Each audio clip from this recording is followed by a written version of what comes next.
Imagine walking into a museum and seeing yourself in an exhibit or historic painting, or visiting an amusement park and actually being in the ride next to Jack Sparrow on Pirates of the Caribbean. What I'm talking about here is no longer sci-fi. It is already happening. My guest today is Geoff Thatcher. He's the creative mastermind behind Game On, an AI experience at the College Football Hall of Fame in Atlanta. And they're using AI to rewrite the future of storytelling and attractions. From museums to theme parks, AI is beginning to put you at the centre of the story. But how is it enhancing experiences? What is the role of technology and creativity and humans, and how are they all converging? And what happens when every attraction is personalised just for you? What does that mean for your expectations for future experiences?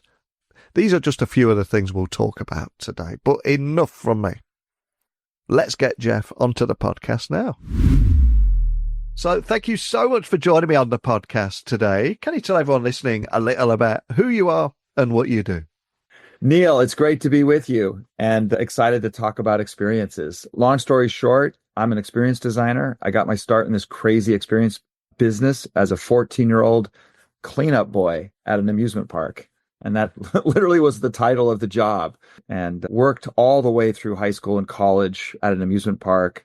And then when they offered me a full-time job, I decided stupidly to take a job as a reporter and editor in the newspaper business because that was my major in college. Absolutely hated journalism. I mean, they're such grouchy people, by and large, reporters. Not podcasters, not tech reporters like yourself. You're happy. I can see your smile. But I miss the fun and the happiness of experiences. And so got a really lucky break and got a job as a creative writer working for a company that did theme parks, museums, and industrial theater. That's what we called it back in the 90s, right? Industrial theater. Today we call them brand experiences. So about a third of our work is theme parks, a third of our work is museums, and a third of our work is doing brand experiences or corporate work. And we love it. It's multidisciplinary. It's a little bit of everything.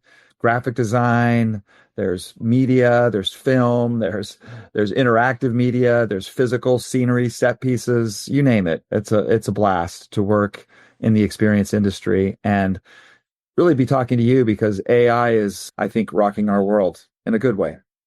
It really is. And I just love your origin story there. And I think for everybody listening, they start out in life and they've got all these passions and things that they love in life. And then real life seems to get in the way and say, well, forget all that, go do this instead. And I love the fact that even now you look back fondly and that almost seemed like a catalyst, that moment of you working in those theme parks, right? As a small boy.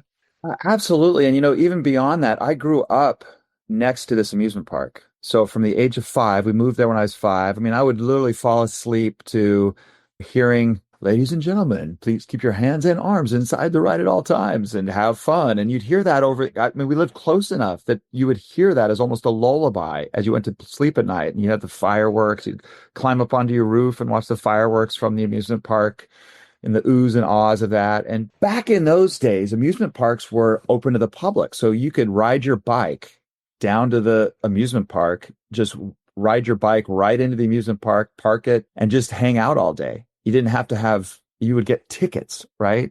And that's where the phrase e-ticket, I don't know if you've ever heard that phrase before, like it's an e-ticket, which means it's like a signature attraction. And so even at Disneyland was open to the public. Anybody could go just walk in Disneyland, but you'd have to buy tickets to go on the rides.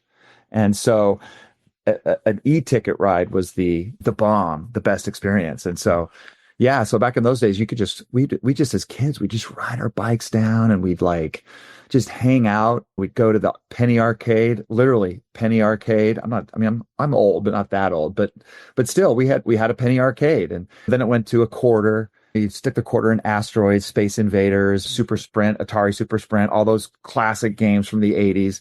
I literally grew up there. They even had bingo on Wednesday nights. And of course, as a young child, I loved the one where you get the row B and the row O, and you have to stand up and say, I've got BO. Everybody would, of course, body odor. And then they had a swimming pool. Now, the swimming pool was built in 1925. And so when I was a kid going there, it was like the, mid 70s, early 80s. And it was falling apart. But it was so fun. It had one of those old metal slides. This was before water parks, right? So it had one of those old metal slides that came down. It had the wheel. I don't you remember those? The wheels in the water where you'd spin the wheel and try to throw Yeah. people off the wheel into the water. It had diving boards like and a platform. So it was a blast. We just spent all our summer days swimming at the pool and getting into trouble. And it's kind of crazy. So I grew up there. And then when I was 14, I was like, okay, it's time for me to get serious and get a job.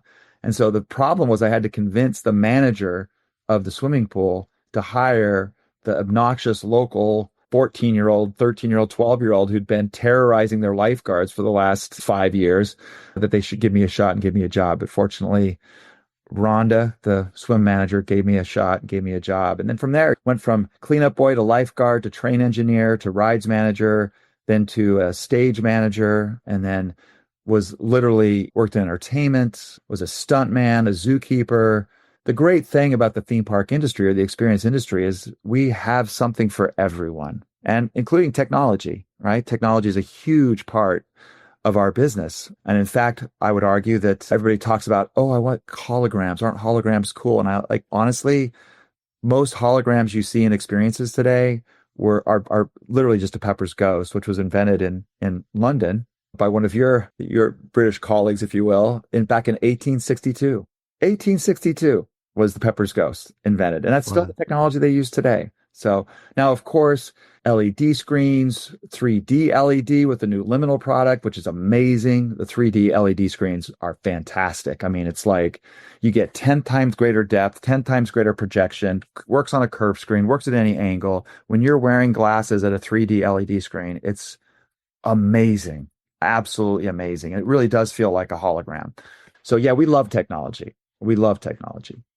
Oh, I love that. And just listening to your story there, I'm reminiscing myself, getting flashbacks of the sights, the sounds, the screams, the smells of those amusement parks. But of course, fast forward to present day, it's all about AI. And one of the things that put you on my radar was the Game On AI experience at the College Football Hall of Fame. Is an innovative use of AI in storytelling. But I'm curious, from what you're seeing, what you're working on here, how does that technology ultimately enhance guest engagement, and what inspired its creation? Well, when you look at experiences, and again, most of us have been to a theme park or been to a tourism town. The ultimate objective is always to put the guest in the experience. That's what you want. You want to put the guest in the story. When you walk through Churchill's War Rooms in London, a great museum / experience, you want to feel like you were there. That's your goal as an experience designer, is you want people to feel like they're part of the story. When you go on Pirates of the Caribbean, you want to feel like you're part of the story, like you feel like you belong and you're there. That's the whole goal of experience design, is to take people and transport them into a story and put them into that story, whatever the story is. I mean, we were just working on a project, and it had to do with property insurance, right? Sounds exciting, doesn't it? But it actually is super exciting, because we're able to put you in the story. I mean, what is it like? You're in charge of protecting a factory that's on a river from floods. Okay, how do you do that, right? How do you put them in the story? Well, we used a model. So we built a model of a factory on a river, and it's a water model. So the actually water comes through the model and floods the factory, and you see the results. You see cars overturning, you see an oil tank floating away, all the things you would see in a flood. You do that through building a model and flooding that model in the same way a Hollywood director would flood a model as if they're filming a scene, right? Or the same way you go to a children's museum and see a flood table, or a water table. So we use these tools to put you in the story. Our ultimate objective is always to put you in the story. And people get scared about AI, but what we did at the College Football Hall of Fame is very simple. Look, I know when you talk about football, you're talking about soccer, not true American football. Different subject. But in American college football, it is a spectacle. I don't know if you've ever been to a college football game in the United States. No, I haven't. No. All right. Well, yeah. I mean, it's not just the game. It's the game day experience. It's everything that happens. It's the tailgating. It's the people gather early to eat and to drink and hang out. It's the marching band. It's the cheerleaders. It's the military flyover. It's the game itself, the players, the coaches. It's the spectacle of it. It's the game day experience. So at the College Football Hall of Fame in downtown Atlanta, which is an attraction, right? It's a museum, if you will. It's an attraction. It's an experience. We wanted to put people in the game. Well, the beauty of AI is that we can put people through the power of AI in the story at a scale and a personalization that would be impossible without it. Now, traditionally in the theme park industry or the experience industry, if we want to put you in the story, you go to a Western themed town at a theme park, or you go to a pirate themed experience at an amusement park, right? And there's a photo studio, and you go into the photo studio with your wife or your girlfriend or whatever it is, and you put on a costume and you pose for a picture. They take the picture. You are now a pirate. You're in the story, and they give you that picture and you walk away.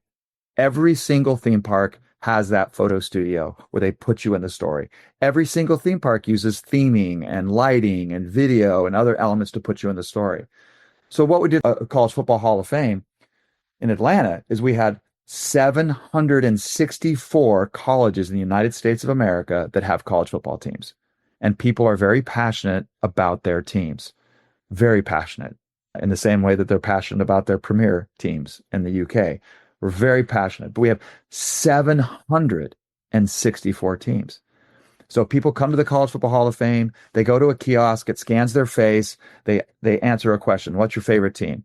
Okay, for me, I went to Brigham Young University in Provo, Utah, but I'm also a huge Ohio State fan, and my daughter went to Auburn, so I get to pick which team is my favorite. Pick one of those, right? And then it says, okay, pick your least favorite team. I hate the University of Utah. Michigan. The worst, Alabama. I'm just telling you, Alabama fans are the worst. They actually burned down our trees in Auburn, Alabama. A fan they poisoned our trees. Then LSU fans tried to burn them down. They're the worst, right? So you pick your least favorite team, and then you pick what position do you want to play. You pick a little bit about like what's your coaching style, what's your personality like, what do you want to be when you grow up. You answer questions about yourself. Then as you go through the experience, we added to the exhibits. We did not redesign the museum. The Hall of Fame was not redesigned in any way. We simply added to the experience AI touch points. So when I go to the Heisman Trophy exhibit, it's a very fancy trophy for your listeners that don't know about it. It's a trophy for the best college football player of the year. When I go to that Heisman Trophy and I look at it, it's a very important artifact. Next to that, I see a video screen and I see me posing with the Heisman Trophy in my team's colors. I'm wearing colors. And I go to the national championship trophy. And this was fantastic. If your team had won a national championship trophy, you posed celebrating in your team colors. If your team has not won a national championship, with the vast majority of the 764 teams never won a national championship, you look sad and depressed and just very forlorn because your team never won, but you're still in your team colors. Then you go to the exhibits about the history of fans, right? So you see there's a fan in a fur coat next to a 1920s Model T Ford, right? And you see people tailgating. Well, next then you see yourself as a 1920s fan in a fur coat, right? At the foot, all dressed up fancy at the game. And then you see yourself as a 1980s fan, either a rocker or a preppy, and you're grilling out at the tailgate. When you go to the cheerleader exhibit, you become a 1950s cheerleader. When you go to the marching band, you're in a 1970s marching band outfit. Every single one of these uniforms, you're in your team's colors. Then you go to the coaches exhibit, all about the best coaches of college football. And there we produce a 1-minute video called The Best Coaches That Never Were. And it's a mockumentary and it tells your story. And it's, again, produced. It takes about 10 minutes or so to process up in the cloud once you put your information into that kiosk. But that's plenty of time for you to go through the experience and get up there. But it's 11 labs, stable diffusion, Blender, uses all the technology that's out there and puts this video together for you. So on the day of the national championship in January, 3,189 guests went through the Hall of Fame in one day. Every single one of those guests had a custom produced video designed for them, produced for them, voiceover, delivered to them. They got to watch it in the exhibits about coaching. And then, of course, if they wanted to buy the video, not a big deal. You can buy the video, download it, take it home with you.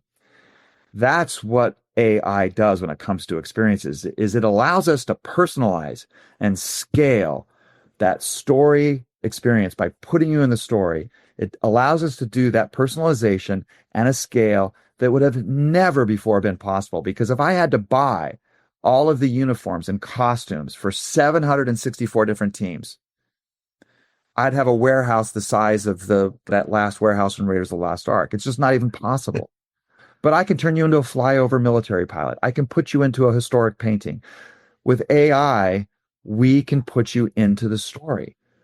And guests love to see, I mean, the feedback and the reaction has been great. Guests love to see themselves in the stories. I know there's pushback on AI in the creative fields because I think people feel it loses, we're losing our humanity, right? I mean, that Coca-Cola did that AI ad at Christmas and it got backlash and criticized. I mean, I think the London Telegraph said basically Coca-Cola killed Santa Claus, right? Now, honestly, the irony of that, first of all, Santa Claus is fake. He's a fictitious character. He's not real. Okay. I don't want to spoiler alert, right? But he's fake. The polar bears that drink Coke, they're fake, right? They're fictitious. They're not real. Why anybody would care that you use AI to create a video about a fake, completely fictitious character is beyond me. But what they're really mad about is AI making us feel less human. And the wonderful thing about using AI to put people into a story and using AI to put people into an experience is it does the exact opposite. It makes us feel more human because you see a family step up to one of these touch points. They scan their RFID badge and it shows the dad in a 1980s mullet, right? Tailgating. And the children laugh, the mom laughs. They're having a great time. They're connecting as human beings, right? Then the mom comes up and she scans her badge, right? Her RFID badge. And then you see her as a 1980s preppy at a tailgate. And she laughs about, oh my gosh, that's how my hair looked when I was a teenager. And her daughter's laughing and the son's laughing. And the son comes up, who's like 6 years old, scans the badge, and he sees himself as a rocker, right? And they laugh and they have fun. It's connecting people. The true power of AI, from my perspective, is the power to connect people, because you're not doom scrolling.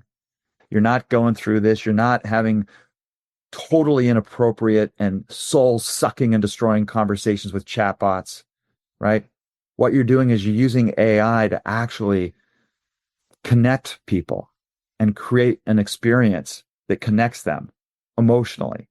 And so when I look at the future of AI, I get so excited about it because I believe, and I do believe this, that 10 years from now, when you go to a theme park and you go on the dark ride, right? Like Pirates of the Caribbean or Spider-Man the Ride, or there's a great pirate ride as well at Europa Park, right? When you go on any dark ride, that's basically a ride that's in the dark, right? Where you go through either on a boat or on a ride vehicle, you go through a dark ride. Guests are going to want to be part, not just ride the story.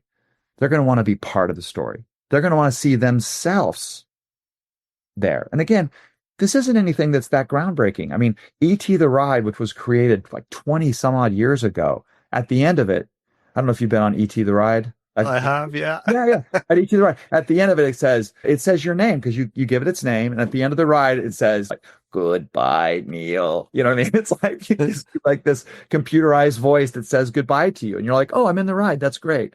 Well, AI is going to allow you to literally be in the ride. I mean, you can use it's deep fakes for fun, right? Where it's going to put you in the experience.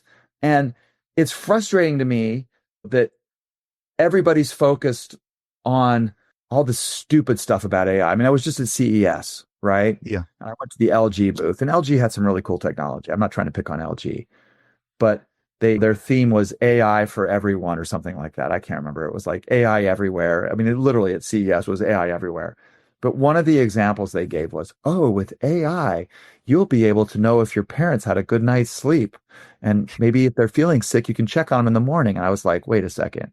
If my parents had a restless night and the AI is telling me to check on them, the AI is stupid because, like, it's like maybe they weren't sick if your parents are having a restless night, right? Maybe that's a good thing, right? I mean, it's like it was such a stupid example of like how AI is going to help you. Uh, there's so many just stupid things that people talk about with AI. And because of all this stupidity out there and the hype that's out there with AI, when something truly comes along that's groundbreaking, like using AI to transform how we tell stories, it gets lost in the hyperbole of AI.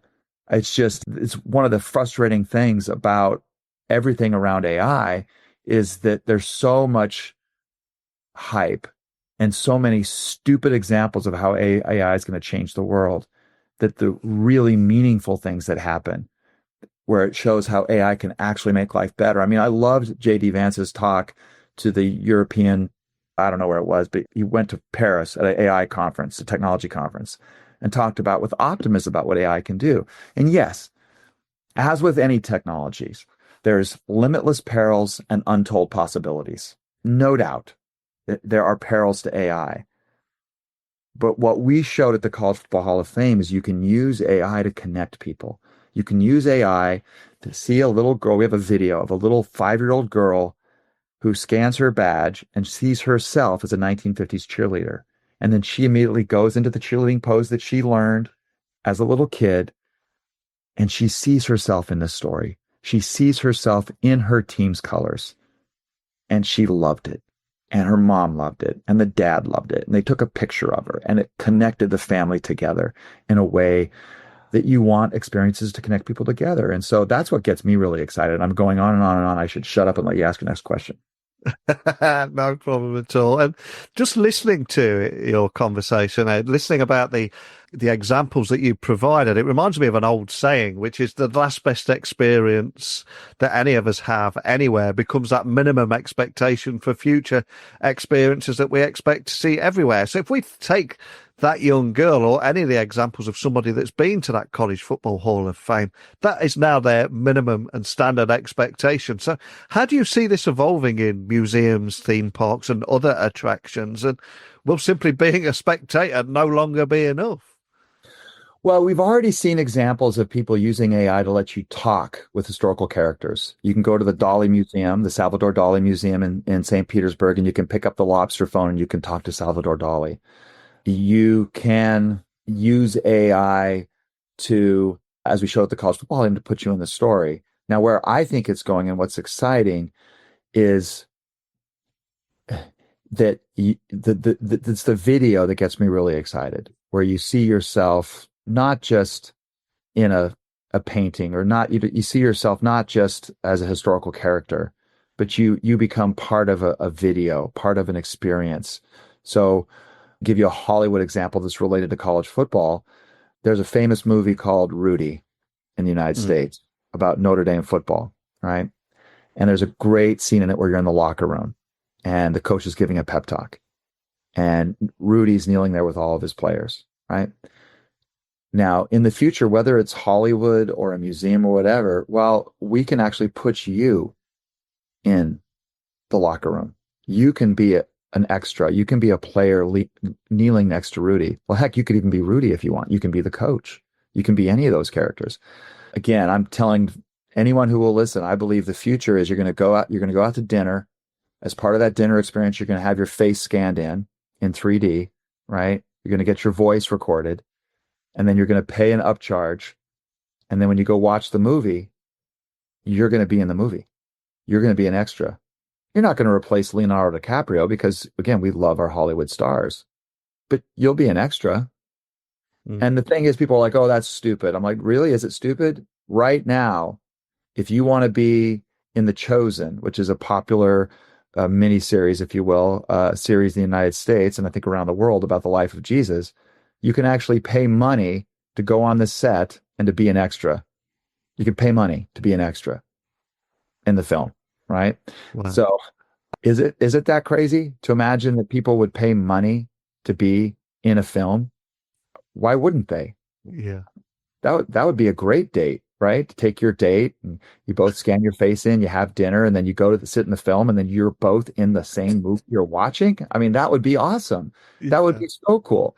And I go, no, I was like, oh my gosh, rights and this and actors and I eventually it'll get figured out. Eventually get figured out. But it just allows us to tell stories in ways that were never before possible. I mean, you take any museum. I mean, what's your favorite museum in London?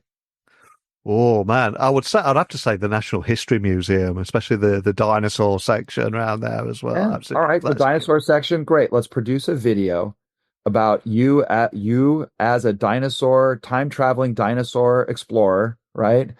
Kind of like so many movies there have been, Jurassic Park, right?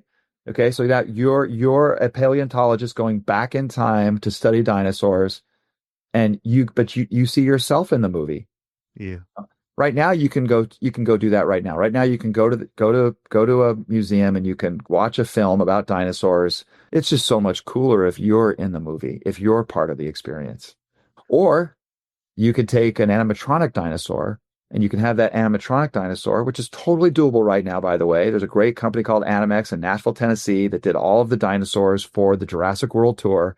They're amazing. They did the Velociraptor for the Universal Studios Velocicoaster ride in Orlando. So these guys create amazing animatronics. And that dinosaur can talk to you if you want. Like, or you can do an animated dinosaur. And that there's actually at the Field Museum in Chicago, they use AI to let a skeleton of a dinosaur, right? The skeleton of the dinosaur talk to you. It talks to you like, hey Neil, how's it going? Again, this stuff has been done for a long time. You can go to Turtle Talk at Epcot at Disney World, and Crush from the movie Finding Nemo talks to you. Now it's an actor backstage, right? Yeah. With all these script talking points and ad lib points. You know what I mean? And he's looking at a video camera of all the children sitting around, and he talks to you. Now that requires a lot of money, and Disney has the money to do that. AI is going to allow smaller attractions, smaller museums to do the same type of experience, and AI can talk to them. And it's really quite amazing. And when you talk about what's possible with it, it's, everybody's always scared. I mean, like, for example, we have at the College Football Hall of Fame, one of the experiences, you pose with your mascot, your team's mascot.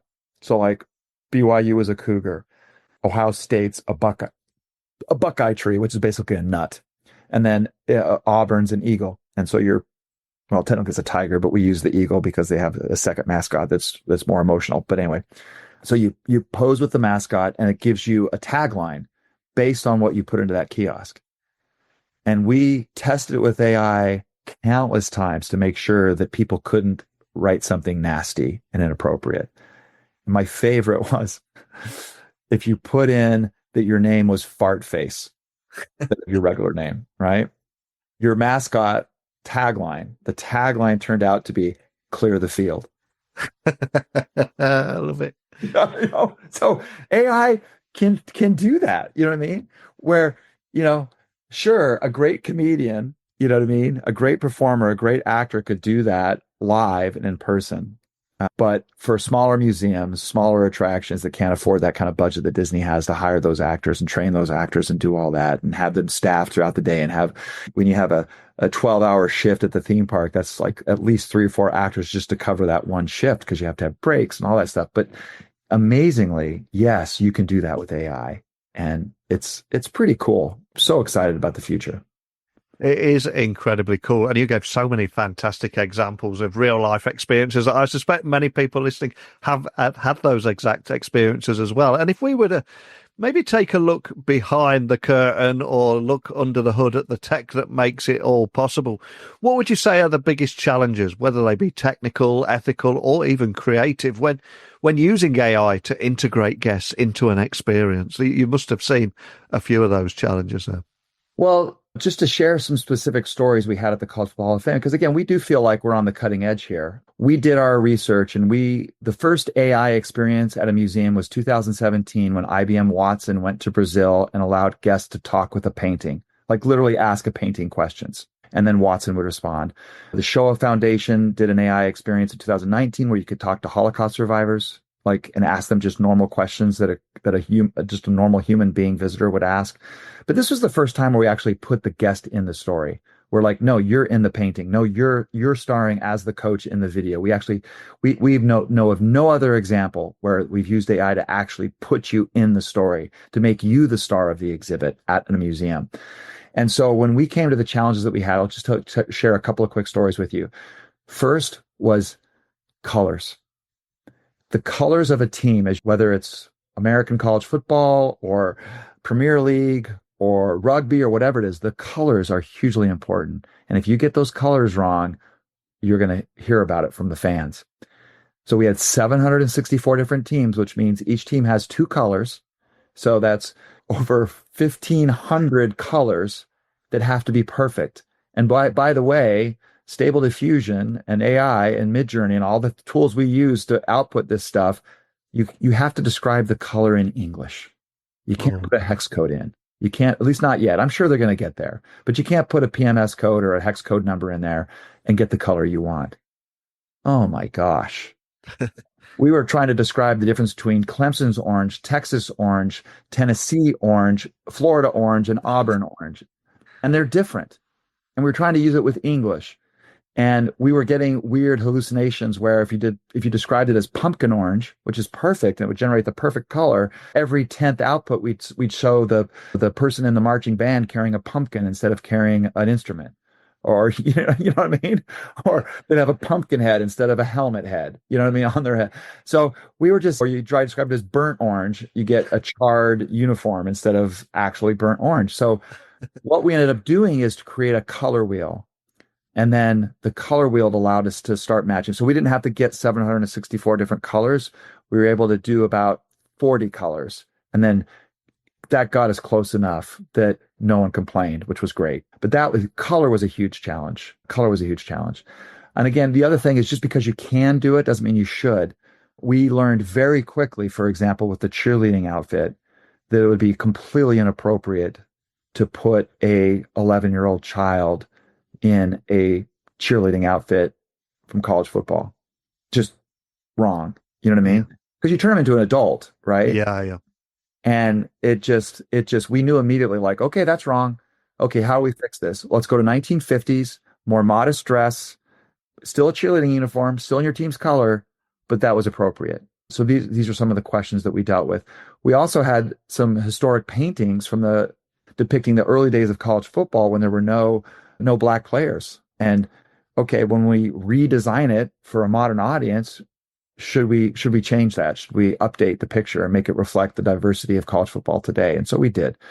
And then the other thing is just probably the weirdest two very strange hallucinations that we got was we programmed negative prompted not to have any words, any images, anything at all. So when you're in the stands cheering for your team, it's just a blank red shirt. It's a blank orange shirt. It's a blank yellow shirt, right? You're just wearing a very blank, you're wearing your team's colors, but there's no logos. Because AI just doesn't do that well yet, right? And not at all. In fact, just this little side story here. We originally tried to do face painting and body painting because that's a big thing in American college football. The fans will body paint themselves in their team colors. And I'll tell you this right now, AI cannot, at this point in time, do body painting and face painting. It just cannot. The outputs we got were quite frankly scary and horrendous. So we just, no body painting, don't try it. It was really bad. But we had a guest come through. And again, negative prompting. So there's no iconography, no logos, nothing on the shirt. It's the blank shirt. She came from Japan. A guest came through, Kyoto, Japan. Her team was Oregon, which is yellow and green. And she shows up cheering on the screen. And there was a Japanese temple on her shirt. And you're like, where did that come from? Yeah. Why would the AI do that? Why would it put a Japanese temple on her shirt when we negative prompt? It was like just weird, right? kind of scary. It makes you wonder, like, okay, I hope the people that are using AI for military applications are paying close attention, because if it does that in an attraction, it's not the end of the world, right? Yeah, You know, yeah. you know what I mean? And then the other time it was we had a reporter coming through, and when the reporter scanned his face, he held his microphone because he was talking while he was getting his face scanned. And then a couple of the examples, not all of them, but a couple of them showed him holding a microphone, which was just really weird. We just thought that Yeah. was really, really weird that the AI picked that up somehow. So anyway, those are some of the challenges that we had. And as AI will inevitably continue to transform the entire experience economy, what kind of impact do you think it will have on the business side of entertainment and attractions? Do you think it will drive revenue growth, increase costs, or just shift the way that companies design those experiences as those expectation levels continues to rise? Well, I'll give you one example of how AI is already impacting how we design the experiences. When we plan a new theme park or plan a new museum or attraction, there's feasibility experts who come in and tell us, well, this is how many people we think are going to come to it. And these are some of the business, the economics of it. Well, now when you have a plan or a space, you can quickly render that in Unreal as a 3D model. And then you can put AI chatbots into it, and you can operate your attraction for 2 years, and you can find where the issues are, where you might have pinch points. You can then redesign it and make some changes to the design and the plan of the attraction or the plan of the park solely based on what you learned from that AI model, which is still in its infancy, but I've seen it used on a couple of attractions, and it's pretty nifty and pretty cool to be able to basically operate a digital twin of your attraction and look at how it's going to change. Of course, I'm more on the creative side, so I'm not looking at how AI is going to change the business side of the theme park. But purely the economics of it is the big debate that we're having, is probably everybody's having, is do you do it on-prem or do you do it in the cloud? And if you do it in the cloud, in my opinion, I don't think the big tech companies yet are pricing things for attractions, because if you're an operator, you need consistency. You need to know, okay, every guest who comes in, if I give them an AI experience, I'm not going to pay more than $2 per guest or $1 per guest or 50 cents per guest. And that's not how AI works. That's not how the cloud works. The cloud, the bots scale up, or when there's a rush of people, it scales up, it becomes more expensive, and then it gets slower and it gets less expensive. Well, if you're an operator, you need consistency. You need to know what the price per guest is going to be, regardless of whether it's at the peak hour or you need to have some type of price guarantees, or your business model shot. And so hopefully the tech companies will get there someday in helping us with that pricing model. Certainly, I see a lot of people in talking about AI with new attractions where, hey, can we just do this on-prem? Can we just figure out a way to do this on-prem and not have to go to the cloud? So I know what my cost is. I have control over it. And so these are kind of the issues that we're having. Now, if I had 5 minutes with Mark Zuckerberg, what I would say to him is, listen, Meta has an open platform. You want to connect the world. That's your mission, is to connect the world. I would do everything possible to let your technology get into the hands of experienced designers, so every single small museum in the world can put their guests in the story using Meta's technology. And then, of course, they're going to share that online. Of course, they're going to share that on Instagram. Of course, they're going to share that on Facebook. Because if I go to, and I love small museums, but they can't afford big AI. They just can't, right? Mm-hmm. But some of my favorite, like the Submarine Museum in St. Mary's, Georgia, tiny little museum. And they're all over the UK as well, these tiny little museums that you go to that they can't afford. I worked on Coalbrookdale and some small museums at Iron Bridge in that area. And even those are larger museums or medium-sized museums, but even they would have a hard time, I think, affording some of this. So I would love the idea of big tech companies. Listen, Mark Zuckerberg, if you're listening, I doubt you are, but if your mission truly is to connect the world, design your technology in such a way that small design firms, small museums can use it to put people in the story. And it can be as simple as, oh, I'm at the Submarine Museum in St. Mary's, Georgia, and because I have an AI experience, I can see myself in the museum, in the submarine. I can see myself looking at the periscope. I can see myself on the con tower as we are cruising across the beautiful ocean at sunset. I can see a video of that. Meta has all that technology that's in the works. I just want it to get down to the little people, if you will, and connect the world. Because I do believe that by putting people in stories through AI, what we're doing is really connecting people to stories and connecting people to each other. Beautiful. And hopefully through the act of 6 degrees of separation, there will be a friend of a friend of a friend that knows Mark Zuckerberg. Let's see what we can manifest together there. And of course, looking towards the future, it could be almost impossible to predict the future now. The world has changed so much in the last 3 to 5 years. In the next couple of years, we've got this race towards artificial general intelligence as well, AGI. We've got so much to look forward to there. But if you could look through a virtual crystal ball, you've got unlimited technological resources at your disposal, combined with your own unique creativity. What do you think the ultimate AI-powered experience would look like in, I don't know, 10 or 20 years from now? Do you think there'll be limits to how much personalization people actually want, or where we're heading? What do you think that experience would look like, or what would you like it to look like? If you look at the future, you could go. So, for example, the Disney's Hollywood Studios, the Mickey and Minnie Railroad experience is 100% projection and projection mapping.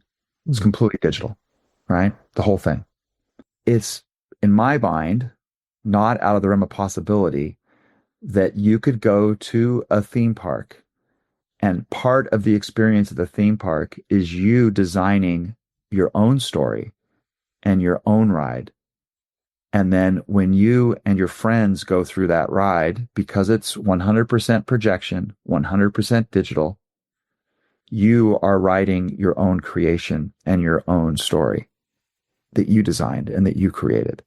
And so I know the founder of Midjourney talks about where he wants the technology to go, where it's basically your dreams can become a movie. And that's pretty exciting to think that you could put a few prompts into a computer and then completely take I don't know how much they spent on a $200 million ride and customize it to your own personal storytelling experience.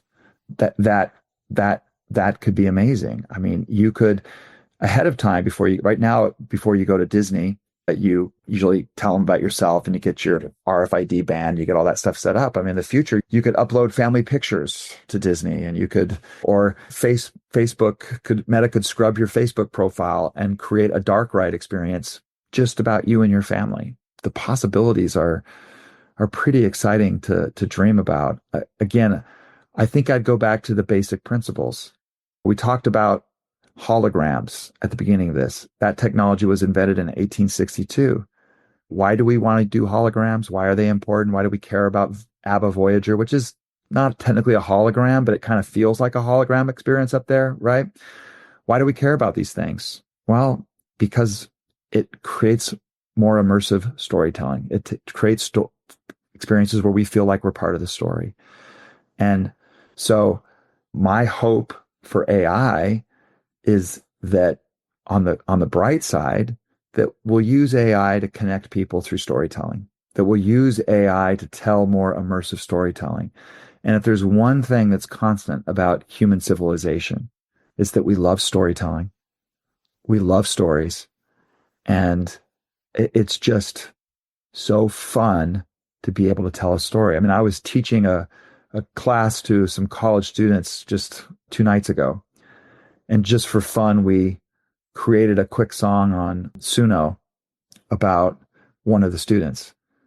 And we told the student's story, right? And through song. And it was fun. And everybody laughed. Everybody had a good time. Everybody smiled.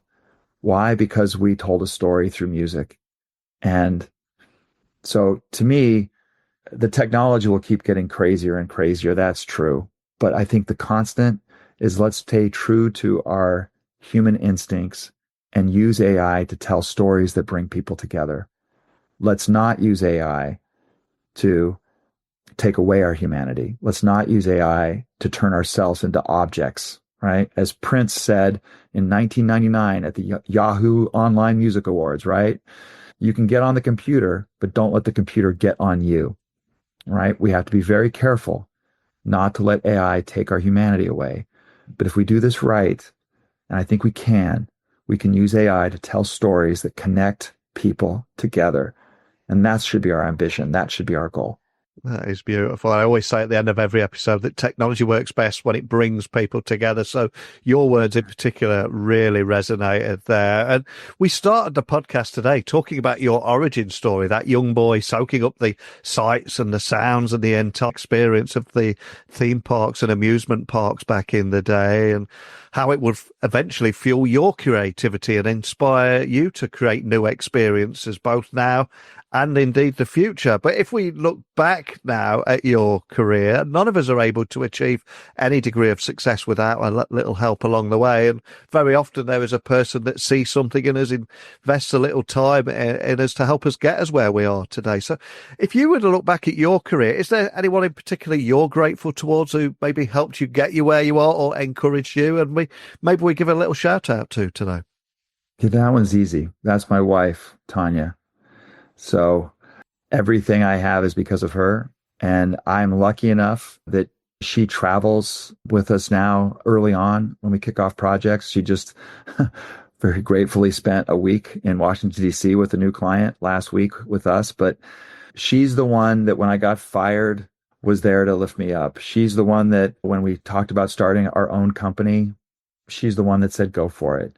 She's the one that when I said, oh, boy, I have this client in Dubai who wants me to come over for a month. She looked at me and she said, go, I'll take care of things here at home. You go build the business, go take care of things. She's the one that has been for us and for me for 32 years. And most importantly, when it comes to experiences, people sometimes like, why do you bring your wife to the kickoff charrettes? Why do you bring your wife to the first meetings? And I always tell them, I say, you know what? Mothers make most of the decisions around what experiences people go to. It's the mothers that decide whether they're going to Blackpool Pleasure Beach or the Warner Brothers studio and Harry Potter. It's the mother that decides that, generally speaking. Yeah. And so why do I want my wife standing with me in all of our kickoff charrettes and all of our brainstorming? Because she's the only mother on our team. I'm not a mother. She's a mother. And she gives us a perspective that we can't get anywhere else. And to just give you one quick example, we were working for a Formula One team, to be unnamed, and a major automotive brand on an experience. And as part of our research, we went to the Porsche driving experience in Atlanta, here in the United States. And my wife came out and she said, boy, they missed it. And I said, what do you mean? And she goes, they missed it. It's designed by men for men. And I said, what do you mean? And she said, here's the thing. She goes, if we come out of this experience and you turn to me and say, I want a Porsche, I'm going to pat you on the head. I'm going to say, that's nice, dear, but no. Right? She goes, but if I come out of the experience and I turn to you as the mother, as the wife, and I say, boy, I think I want one of those. I know you'll go out tomorrow and you'll buy one, even if we can't afford it. Right? So design it for the mother, design it for the woman in that respect. And again, it's little things, right? Yeah. In an experience. I'll give you just one quick example. When we went out to get the car, my wife was like, ooh, I like the green one. Can I drive the green one? No, you can't drive the green one. Why not? Well, because it's a turbo X29, 55, whatever. She doesn't care about the specs. She wanted to drive the green one, right? Or when you're out on the track, what she cares about is how acceleration is going to help her get rid of a jerk on the road, or how acceleration is going to help her get rid of a jerk who's pulled up next to her and is making googly eyes at her or whatever. You know what I mean? Women have a different perspective than men when it comes to driving.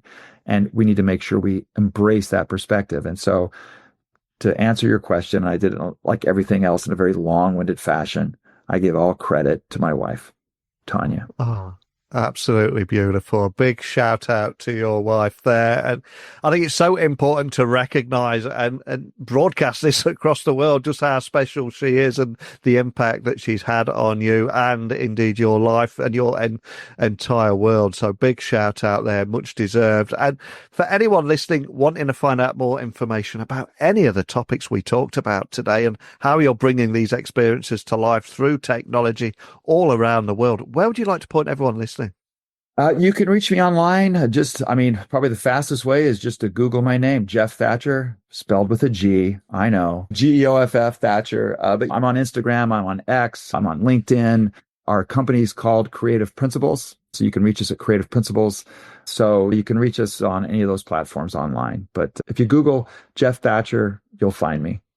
Awesome. Well, I will add links to everything, the website, the socials, and your LinkedIn page as well. Make it easier for people to get hold of you. And I do hope anybody listening in the experience business wondering how they're going to continue to rise to those expectations of their customers to check you out. Some of the work you're doing is just absolutely phenomenal. But thank you for talking about this today, how AI is impacting storytelling and experiences. Just phenomenal. Thanks again.